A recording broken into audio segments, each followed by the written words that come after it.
And so we believe very, very firmly that anyone can be an entrepreneur. If you just bought and held the top 10 stocks from today, and you held them for 10 years, I guarantee you'd more than double your money in the 10 years. Wow.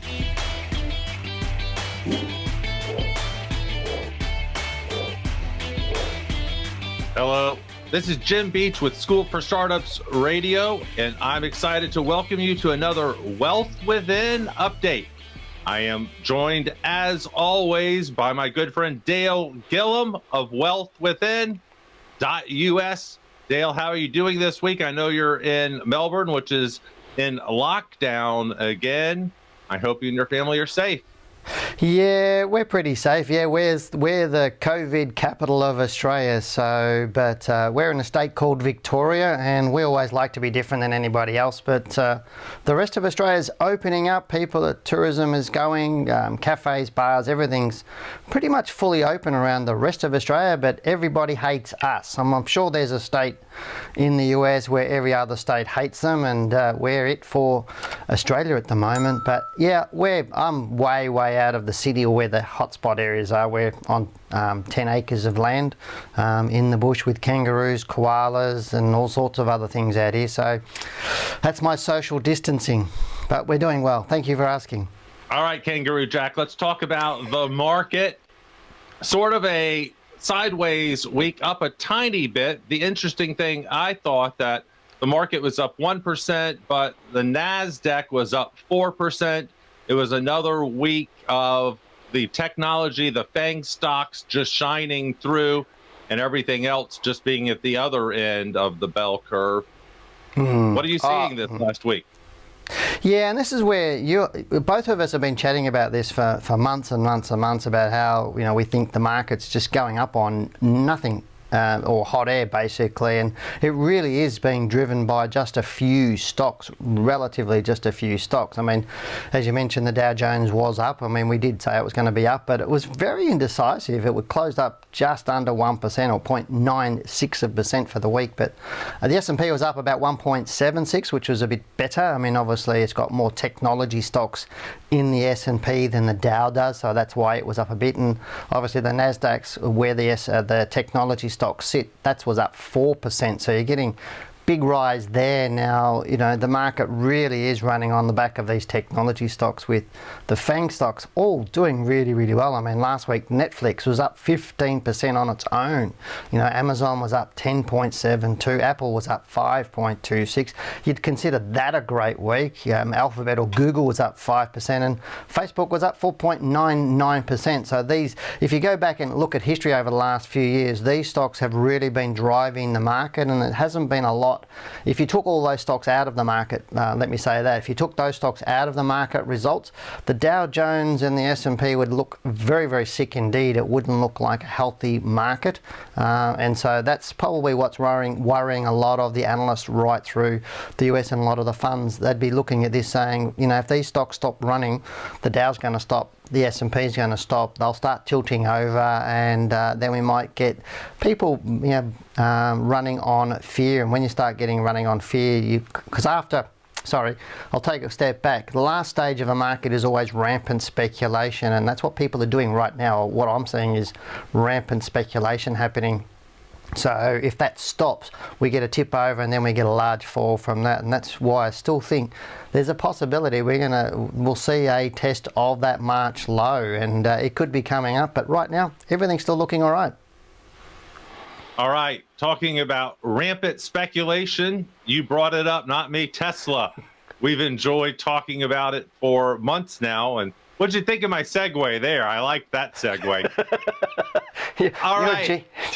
You're not only good looking, Jim, you're good at doing segues and lots of other things. So that's very right. good. Let's tell my wife that. Good at other things too. And on the back of that, Elon Musk is now the 6th or 7th richest man in the world. The stock over $200 billion valuation, greater than any of the other car companies. Here's the interesting thing. $20 billion, I believe, shorted. And I wanted to let you know that $19 billion of that is mine. What are you seeing, Dale? That's not very much. I thought you would have gone for the whole 20 billion on that, but yeah, you're right. My advisors told me to, diversify my disastrous debt.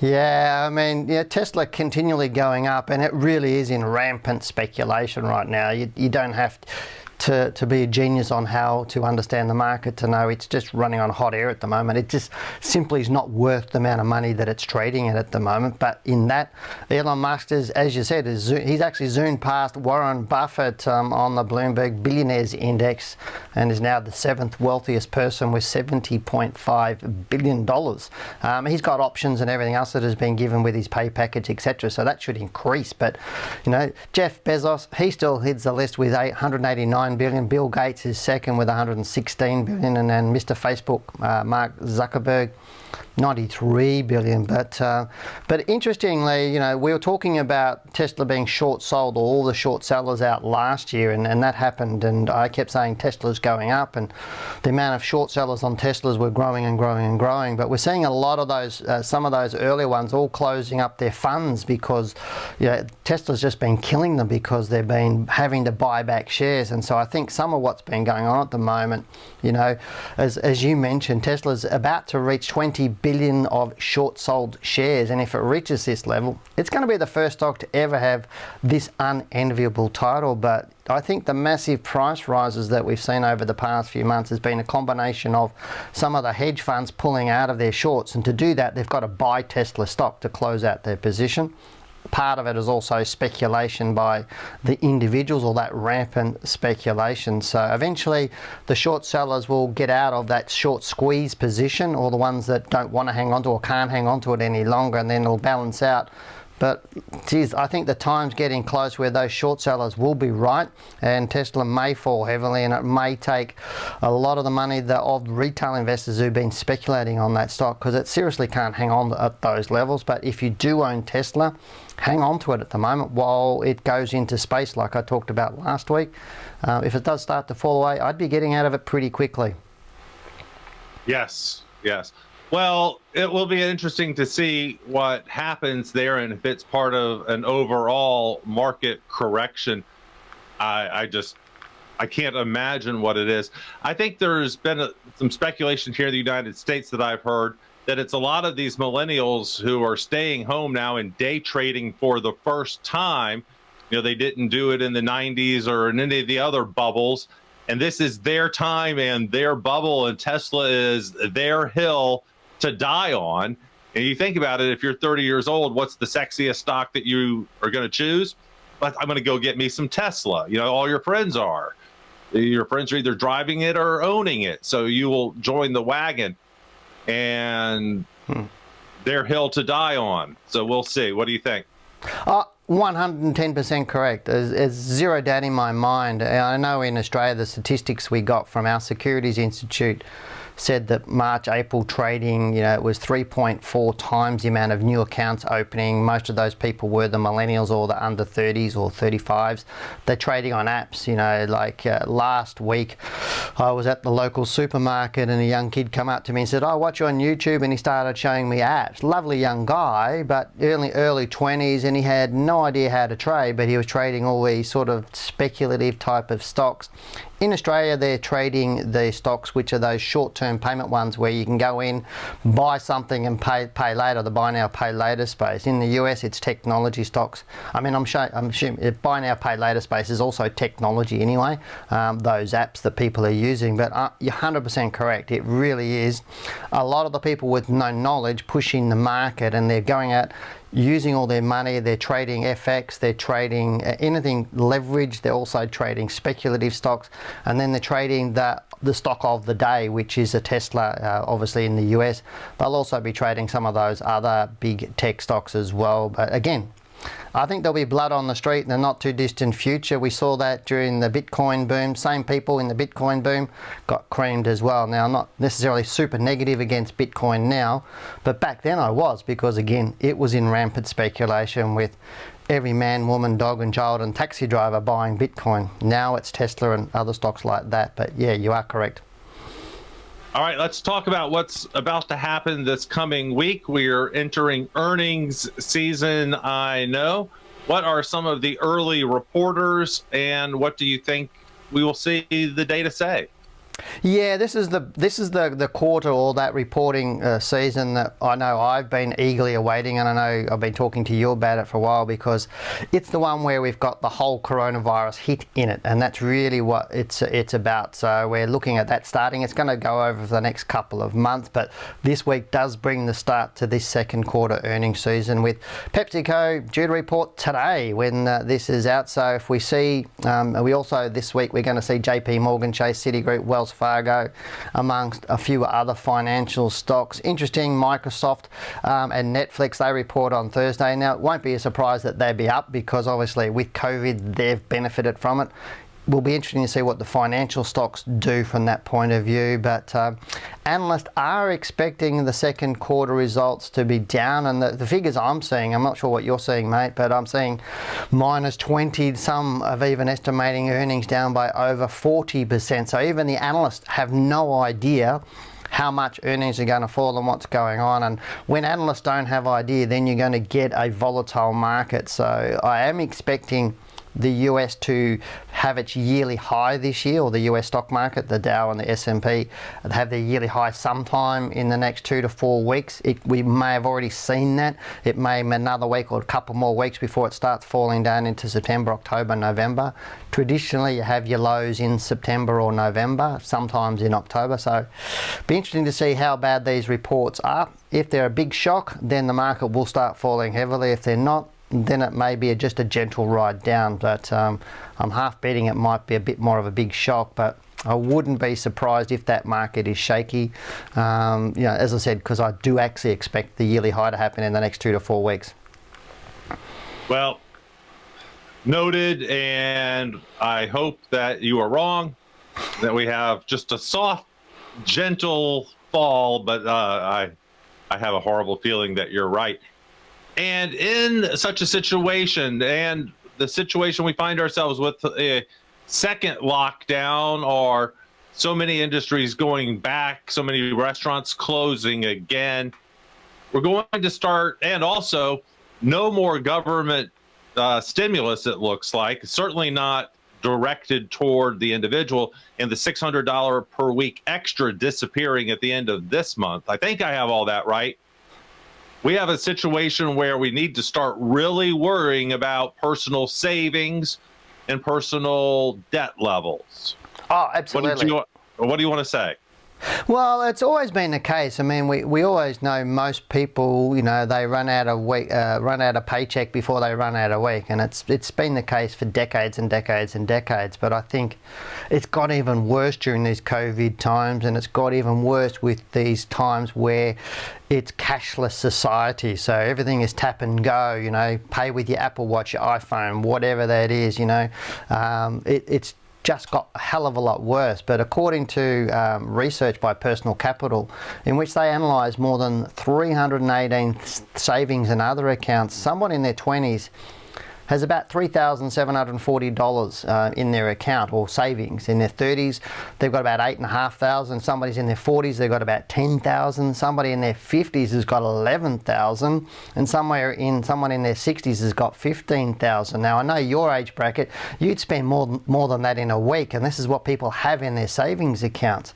But these figures mean that the average person or household really can only survive without an income source for weeks rather than months. And I would suggest anywhere between 2 and 6 weeks most people would be able to survive. And to me, that's really alarming. And as these with all the COVID-19 cases rising and possible lockdowns, again, their savings have already been hit. They may get hit even further. So to me, it shows the average American is broke. But to say, I'm also going to say the average Australian is broke too. It's not something unique to America. It's Australia. It's worldwide. People want things for now rather than plan for their future. So I constantly advise those who I mentor to have at least 6 months of income in your bank for emergencies, and when you add the small amount of retirement savings to the average person, it's not hard to see the dire situation that America is currently in. If we do see anything, or if we have any positives out of COVID-19, it's a huge wake-up call for Americans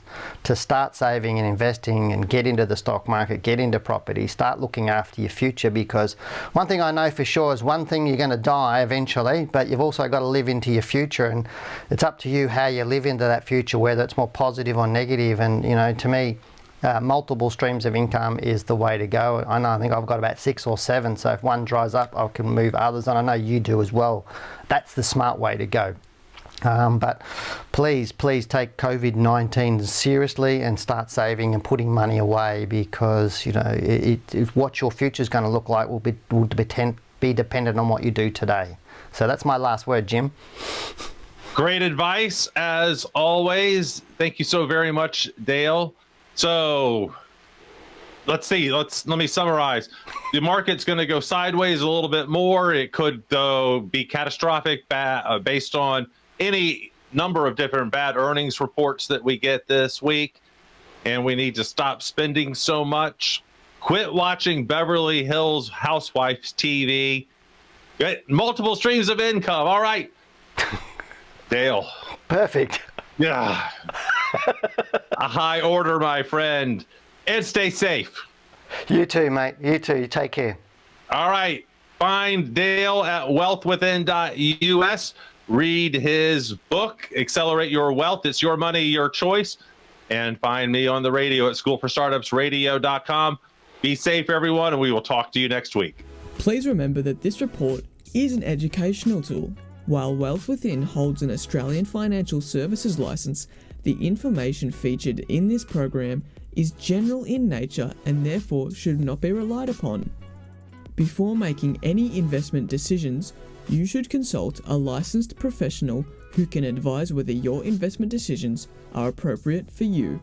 We hope that you enjoy this week's report. All right, was it an interesting week again on the Dow Jones last week? As I was saying to Jim, it went up on Monday and gapped up to have an up bar, which is what I was expecting the market to do. But it did close a little bit higher. It was really a nothing week of trading sideways, with the last couple of days trading down, and we're seeing a lot of inconsistency on the US market, and I'm not sure what that is about. Whether it's, obviously we're waiting on second quarter results, but there is a lot of people that are confused about what the market's doing. A lot of analyst expectations are all over the place, and when you're seeing that, then these sort of how do I say it? These confusing times leads to the big end of town not really understanding where the direction's going, and so they're pulling back from what's going on. And I think what's happening at the moment is a lot of people, as Jim mentioned, a lot of the trading going on is from smaller people, is the new people day trading and all sorts of other stuff, trying to make money from home in these times. But let's go and have a look at the chart and see what the chart's actually telling us.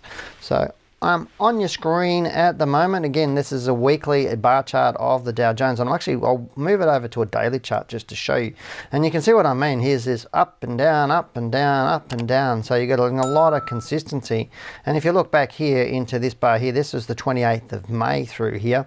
That is the 2nd of June, and we're only slightly higher. If I use my little tool on here and we go to that bar there, which is the 2nd of June, you can see there is up 1.29% since the 2nd of June. So in a month, we've not really done too much, and we're seeing some really indecisive behavior. That was Monday of last week. Tuesday, it traded down. Wednesday, it closed higher. Thursday, it closed lower. Friday, it closed higher.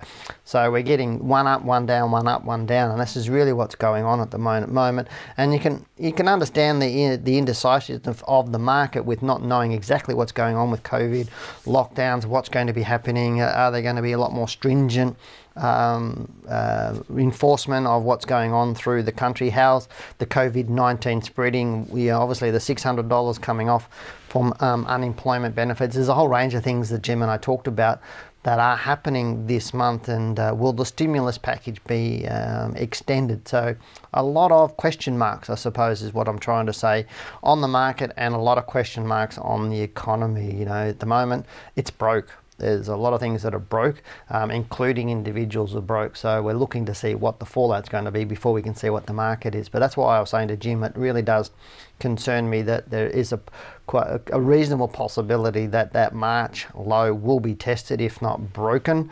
But we'll see over the coming weeks and months, because I am expecting the Dow to find a high and to move down into its yearly high and then move down into a low. So that move down will tell us a lot about what we're going through into next year. But just another quick look at the chart. So where we can go from here is, if I move that out of the way, you can see there's a lot of resistance around that 26,700 bit. Pretty much if you see the market, it's moved up from this low back in March.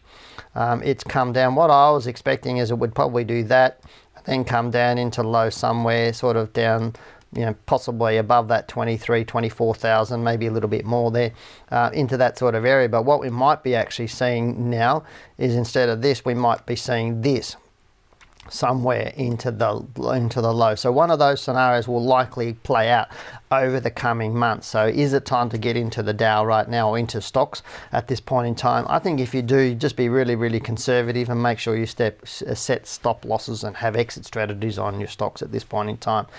I'm going to do something a little bit different. Instead of looking at individual stocks, I'm actually going to go now and look at the market and the S&P 500 and stocks within that, and show you how money is moving around the marketplace, just to share with you some of the things that I actually do, or some of the insights in what we actually do and how, or what we teach some of our traders. Now, I'm not going to get into some technical techniques, because obviously that is really will not once say spin your head, but it'll get into areas that it'll probably confuse you a little bit. Now, if I just find where I've put them, let me go back again, I'll find out where I've put them. There you go. So now here's on the screen at the moment is the Dow stocks. So these are the top stocks in the marketplace. You've got 30 stocks on the Dow, and you can see over the year we've got Microsoft and Apple and Home Depot, the top three. Now, obviously, Jim and I talked about technology stocks moving, and Microsoft and Apple 30-35%. You'd be happy on that in any year, wouldn't you? Let alone a year like we've seen. But if you look at the back end of this is Boeing down 45%. ExxonMobil down 38, Walgreens down 30, JP Morgan Chase, who reports this week, down 30, Chevron down 29. So you can see American Express down 25%. Well, a lot of corporate spending would have been down at this particular time. So these show me what's going on with the money. But what I want to do is go into the S&P 500. If you look at this, so here's the top 100 stocks in the S&P 500, because outside of these are the stocks that are making the S&P 500 move. That's what they're doing. And as I was saying to Jim, it's the technology stocks that are moving. And if we took those out, I think the markets would be reasonably flat. But looking at this is the last week, and you can see, as I mentioned, with Netflix up 15 and Amazon up 10, Walmart's up 10. But let's go to the year on this and have a look at it, what's going on for the year. And there you go, Nvidia's up 78, Amazon up 73, Netflix, PayPal, Adobe, Microsoft, Apple, all of those technology stocks. Obviously, Eli Lilly's in protective equipment. Salesforce, in another technology stock. Facebook is up 19. Gilead Sciences, that's up because obviously the COVID what do you call it? I can't remember. Vaccine. That's what it is that they've got. Here's Alphabet up 15, or Google's up 15. There's another Alphabet, Google, GOOGL is up 14.9. So you're seeing that. This graph over here, and I'm going to share with you a little bit on the actually go to the top 20 stocks, or the top 20 in the S&P 500. This is what they call a relative rotation graph. It's highly technical, and most people wouldn't really understand it to a lot of degree, but it's one that I look at every now and again, and there's very, very little places you can get these sorts of charts. But what they show is momentum and volatility. So the market runs on momentum and volatility. All markets run on those. And that's where the big end of town are looking at. So if you're looking at what the big end of town, wanting what the big end of town thinks, that's what they're thinking. They're thinking, is the market volatile, and what's the momentum of the market? So they're looking to jump onto the momentum and catch the volatility to make profits on the way up, and for some, like hedge funds, on the way down. So looking at a chart that will show you momentum and volatility is good. But again, 99% of people watching these videos really won't understand how to use these properly. And that's really, and I'm not trying to be rude to people, but if you don't understand how to trade properly, most traders out there are uneducated, and it's at least 90% 90% of them that I talk about. And most people are delusional, I suppose, for want of a better word, about their ability, or they have a cognitive bias. They think they're better than what they actually are. And it's amazing how many times, I talk to traders and I go, how do you trade? And they can't really string 3 words together. If you don't have a written down trading plan and a solid strategy that you've back tested, you're in that sort of basket. But again, I'm not trying to be rude to people. I'm just saying most people don't understand the market, or actually how to trade properly. But looking at the screen again, you can see there's a lot of stocks on here. What you see, this area here is when the market's moving high, you see a lot of stocks in this area. But you can see here a lot of these arrows are now pointing down. When they're pointing down into this weakness, that's when the market's flipping over. You want to see, if you want the market's going to be bullish, you want to see a lot of stocks in this sort of area with their arrows pointing up. And we're not seeing too many of those at this point in time with arrows pointing up. That means the market is a little bit weak. The momentum and volatility is weak on the marketplace. But let's go to the 20 and have a little bit more sense in this. So this is the top 20 in the S&P 500. So you're looking at, here's Disney. There's one, here's Chevron, here's ExxonMobil, here is Bank of America, JP Morgan, here is AT&T, Berkshire Hathaway. And look at that, there's not one in this whole sector. If I just zoom it up, there's not one in this whole sector that the arrows are pointing up. Here's Apple is the only one that's pointing up at the moment. Even Facebook's pointing down, Home Depot's pointing down. We've got Microsoft pointing up. But if they're moving around, they move around in a clockwise motion. So this is what's going on, and we're seeing things moving down into this area here and then going down into this lagging area. That's showing to me the market is a bit weak, and if I see that en masse with a lot of different sectors or a lot of different stocks, it starts to tell me that the market is tipping over a little bit. As I said, I don't want to get too much more into that of how we use it. But I use these things for multiple different ways, or relative rotation graphs for that sort of stuff. But again, doesn't tell me what to buy. It really doesn't tell me what to buy, and doesn't tell me what to sell. That's where technical analysis tells me what to buy and sell. And that's having a lot of good solid rules and strategies around what we're doing, rather than not just looking at volume. Most people just look at volume. If it's increasing and the price is moving up, they start to buy. Well, a lot of people do that.